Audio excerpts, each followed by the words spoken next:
어머니, 제가 어머니라고 부르면서 잘해드릴 때 정신 차리세요. 제가 다른 마음 품으면 상우 씨나 어머님 당신이나 나락하는 건 한순간인 걸 아시라고요. 그녀의 말을 들으며 나는 심장이 무너지는 느낌을 받았습니다. 이 아이가 어떻게 이런 말을 할 수 있단 말인가? 집안이 가난한 중에도 아들을 의사로 잘 키워내는데 왜 아들은 여자 보는 눈이 저렇게 없었을까요? 아니면 시어머니 노릇을 하려는 얘 욕심이 컸던 것일까요? 안녕하세요, 구독자 여러분. 만담꾼의 사랑방을 찾아주셔서 감사합니다. 만담꾼은 전국 각지에서 사연을 제보받아 전해드리는 만큼 희노애락이 살아 숨쉬는 이야기를 약속드립니다. 오늘도 이야기 재밌게 들어주시고 주변 친지분들과도 이야기 함께 나누시면 좋을 것 같습니다. 만담꾼의 최신 이야기를 가장 빨리 접하시기 위해서는 구독하시고 알람 설정까지 해주시면 됩니다. 좋아요도 잊지 않으셨죠? 제보하고 싶은 사연이 있으신 분은 댓글로 남겨주시거나 설명란에 있는 메일 주소로 보내주셔도 좋습니다. 그럼 이야기 시작합니다. 저는 대전에서 작은 식당을 운영하는 손미숙입니다. 저는 저의 이야기를 들어주시는 분들 모두 감사드립니다. 젊은 시절 저는 어느 군부대 앞 식당에서 일을 했습니다. 그러던 중 그 부대의 직업군인과 연애를 하기 시작했고 강렬한 사랑을 느꼈습니다. 그리고 결혼을 했죠. 남편은 그 당시 그보다 믿음직스러운 사람은 없다고 생각했습니다. 그는 언제나 나를 보호해 줄 것만 같았고 그와 함께라면 어떤 어려움도 이겨낼 수 있을 것 같았죠. 결혼 후 우리는 작은 전셋집에서 시작했지만 서로에 대한 사랑으로 매일이 행복했습니다. 그리고 얼마 지나지 않아 우리의 사랑의 결실, 아들 상우가 태어났습니다. 그리고 상우가 태어난 날, 남편은 세상에서 가장 행복한 표정으로 아들을 안았습니다. 그는 아들이 군인처럼 강인하고 정의로운 사람으로 자라길 바랐습니다. 하지만 우리의 행복은 오래가지 않았습니다. 상우가 초등학교에 입학할 무렵 남편은 훈련 중에 큰 사고를 당했습니다. 그 사고로 인해 남편은 영구적인 장애를 가지게 되었고 그가 꿈꾸던 군인의 길은 더 이상 이어질 수 없게 되었습니다. 그 소식을 들었을 때 나는 눈앞이 캄캄해졌습니다. 남편은 내 앞에서 강한 척하려고 했지만 그의 눈동자에는 깊은 슬픔과 좌절이 담겨 있었습니다. 남편은 집에서 더 이상 경제적인 활동을 할 수 없게 되면서 점점 무기력해졌습니다. 그는 자신의 몸이 부자유스러워진 것을 견디기 힘들어했고 종종 혼자 방에 틀어박혀 있곤 했습니다. 그 모습을 지켜보는 나는 가슴이 찢어질 듯 아팠습니다. 남편이 이런 상황에서 어떻게든 회복하기를 바랐지만 그의 상태는 나아지지 않았습니다. 저는 가족을 위해 무엇이든 해야 했습니다. 그래서 음식점을 열기로 결심했습니다. 작고 허름한 가게였지만 나는 그곳에서 열심히 일하며 남편과 아들의 생계를 책임졌습니다. 아침 일찍부터 밤늦게까지 일을 해야 했지만 내가 아니면 이 가정을 지탱할 수 없다는 생각에 더 열심히 일할 수 있었습니다. 그리고 아들 상우는 그런 상황에서도 흔들림 없이 열심히 공부했습니다. 그리고 학교에서 돌아와서는 남편 곁에서 책을 읽거나 숙제를 하면서 시간을 보냈습니다. 아들의 성실한 모습을 보며 나는 희망을 가졌습니다. 이 아이가 나의 희망이자 우리 가정의 미래라고 생각했죠. 상우는 공부에 몰두하면서도 가끔씩 나를 도와 음식점 일을 거들었습니다. 그의 작은 손길 하나하나가 나에게는 큰 위안이 되었습니다. 남편은 시간이 지나면서 조금씩 건강을 회복했지만 그의 마음속 상처는 여전히 남아 있었습니다. 그는 아들이 자라는 모습을 지켜보며 미안함을 감추지 못했습니다. 상우가 아빠를 기쁘게 하려고 노력할 때마다 남편은 눈물을 글썽이며 고개를 돌리곤 했습니다. 나는 그런 남편의 마음을 이해했고 그가 조금이라도 행복할 수 있도록 애썼습니다. 이 모든 과정 속에서 나는 우리 가족이 힘든 시간을 함께 견뎌내고 있다고 생각했습니다. 힘들었지만 아들과 남편이 곁에 있었기에 나는 결코 포기하지 않았습니다. 가족을 위한 희생은 나에게 당연한 것이었습니다. 세월이 흘러 상우는 고등학교 졸업을 앞두고 있었습니다. 그는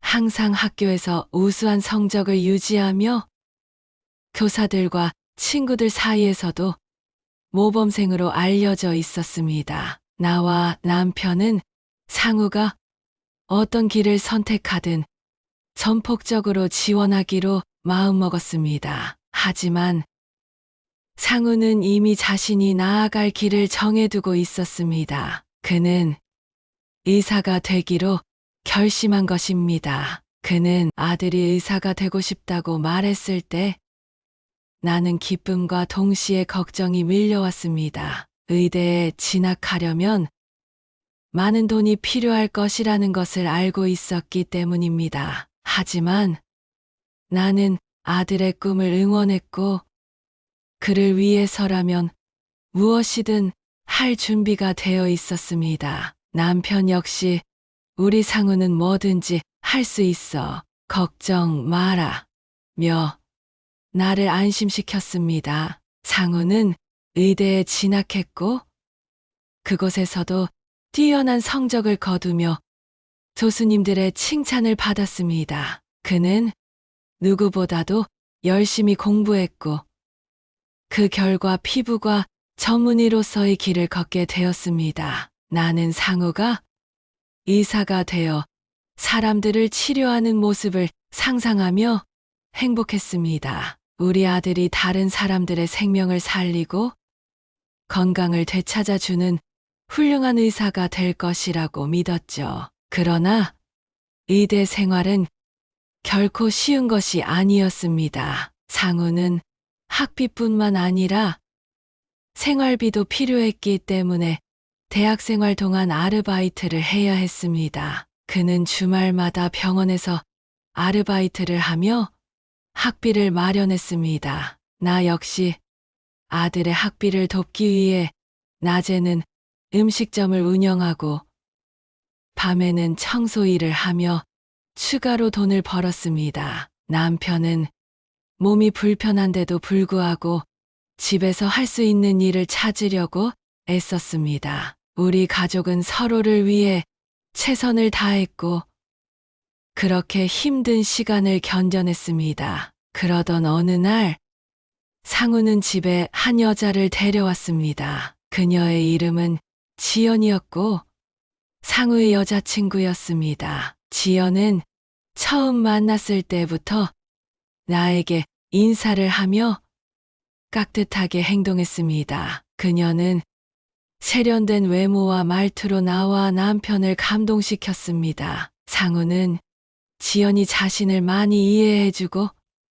지지를 아끼지 않는다고 말했습니다. 나 역시 아들의 행복을 위해 지연을 긍정적으로 보려 했습니다. 상우는 지연과의 결혼을 결심했고 나와 남편에게 그녀를 며느리로 맞이하고 싶다고 말했습니다. 나는 아들의 결정을 존중하기로 했습니다. 지연은 결혼 후 병원 개업에 필요한 자금을 제공해주겠다고 했습니다. 나는 아들의 성공을 위해 그 결혼을 받아들였습니다. 비록 마음속에 약간의 불안함이 있었지만 상우가 행복할 수 있다면 그것으로 충분하다고 생각했습니다. 결혼식은 성대하게 치러졌습니다. 지연의 부모님은 병원 개업에 필요한 자금을 아낌없이 지원해 주었고, 상우와 지연은 결혼 후 바로 병원을 개업하게 되었습니다. 나는 그들이 행복한 결혼 생활을 하길 바랐고, 병원이 번창하길 기도했습니다. 그러나 시간이 지나면서 나의 불안감은 현실이 되어갔습니다. 상우와 지연은 병원 일에 매달리며 바쁘게 지냈고 나와의 연락이 점점 뜸해졌습니다. 상우는 병원 경영과 환자 진료로 인해 바쁘다고 했고 지연 역시 병원 경영에 깊이 관여하면서 바쁘다고 했습니다. 나는 상우와 지연이 행복하게 잘 지내고 있을 거라 믿었지만 한편으로는 그들과의 거리가 점점 멀어지는 것을 느끼며 외로움을 느꼈습니다. 남편이 사고 이후 오랜 기간 동안 병상에 누워 있다가 결국 세상을 떠났습니다. 그동안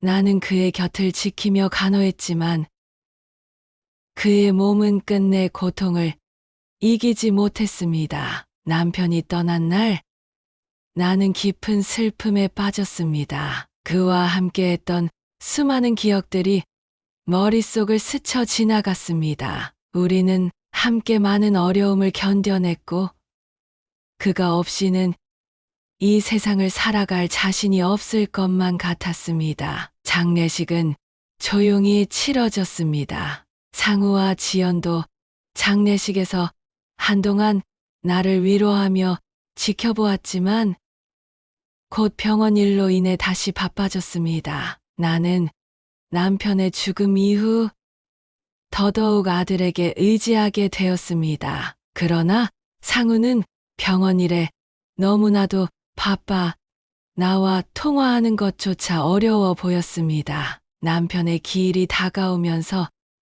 나는 상우와 지연에게 연락을 했습니다. 남편의 제사를 지내기 위해서였습니다. 하지만 지연의 말은 나를 크게 실망시켰습니다. 어머님, 상우 씨는 너무 바빠요. 저도 병원 일을 도와주느라 정신이 없고요. 아버지 제사는 주말에 지내면 안 돼요? 아니면 오늘 밤 10시에 병원 일이 마무리될 것 같으니 그때 저희 집에서 제사를 지내던가요? 라는 그녀의 말에 나는 큰 충격을 받았습니다. 나는 참을 수 없어서 지연에게 말했습니다. 예, 그게 무슨 말이니? 제사를 미룬다는 게 어느 나라 법이야? 그리고 내 시아버지가 사셨던 우리 집에서 제사를 지내야지. 너희 집으로 오라니. 그게 무슨 말이니? 내 목소리는 떨리고 있었지만 그녀는 여전히 차가운 표정으로 나를 바라보았습니다.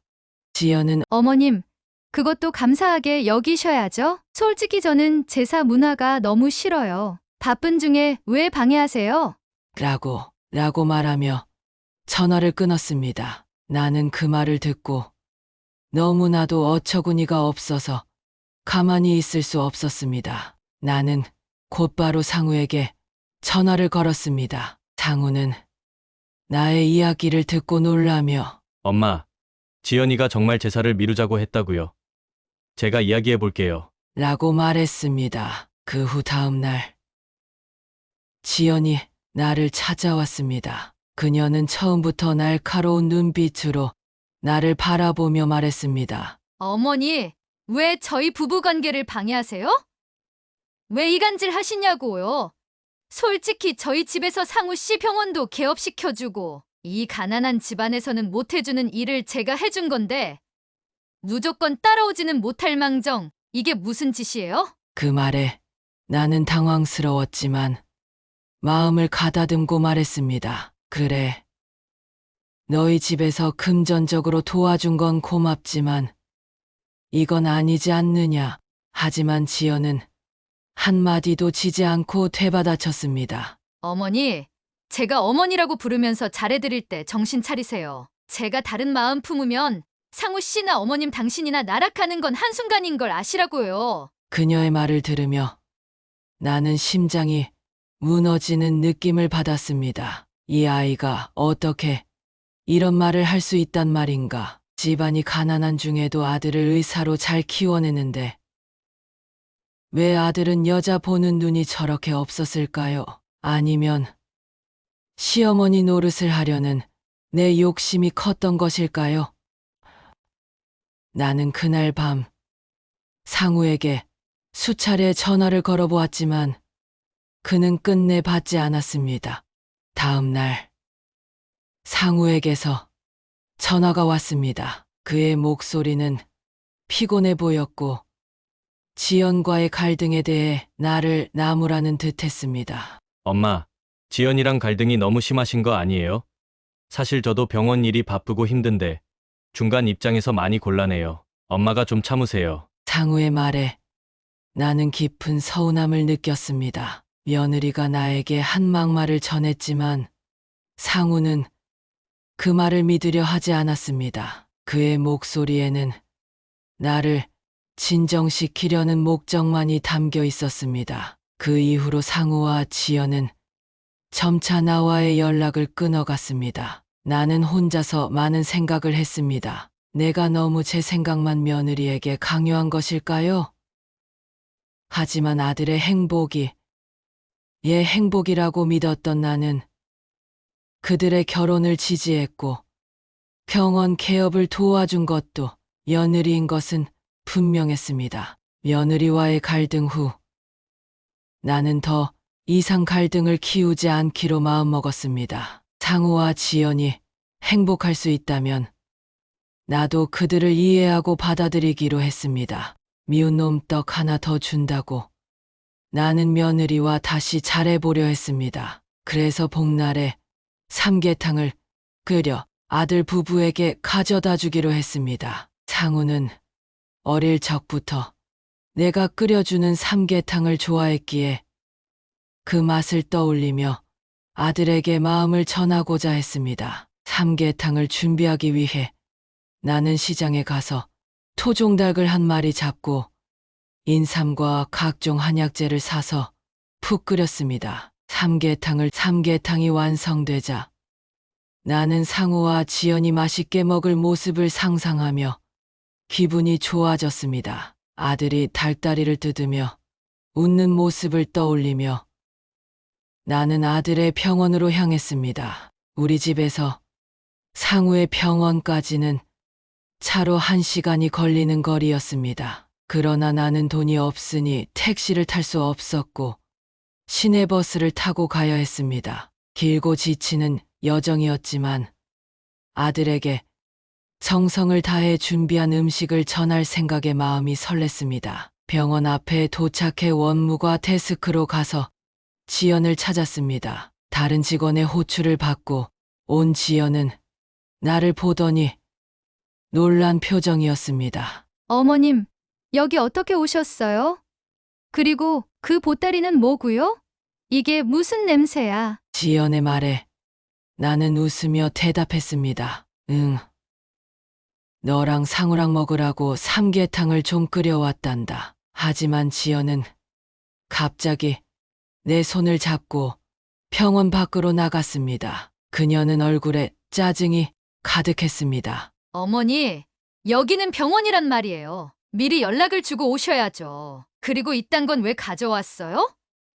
요즘 복날에 누가 이런 거 먹는다고요. 그리고 어머니, 여기 우리 집에서 해준 돈으로 개업한 병원이에요. 어머니가 함부로 들락날락할 수 없는 곳이라고요. 썩 가세요. 라며 나를 밀쳤습니다. 그 순간 나는 무릎이 좋지 않아 그만 넘어지면서 삼계탕 보따리가 엎어졌습니다. 그리고 뜨거운 삼계탕이 내 온몸을 덮쳤습니다. 그때 갑자기 엄마!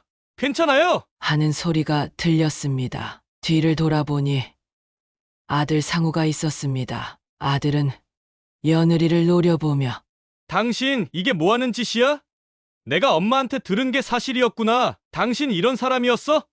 어떻게 시어머니한테 이런 짓을 할 수 있느냐고! 라며 화를 냈습니다. 아들은 나를 돌봐주기 위해 나왔던 것이지만 지연이 나를 대하는 모습을 보고 분노한 것이었습니다. 지연은 당황했지만 변명할 여지가 없었습니다. 나는 아들의 얼굴을 보며 눈물을 흘렸습니다. 이 아이가 나를 위해 이렇게까지 할 줄이야. 그 후 병원에서는 나에게 응급처치를 해주었고 나는 크게 다치지 않아 다행이었습니다.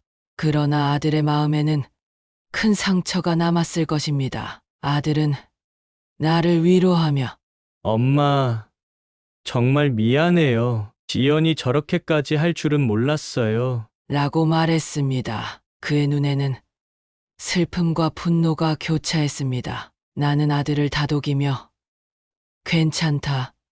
내 걱정하지 말고 너희 일이나 잘 처리해라.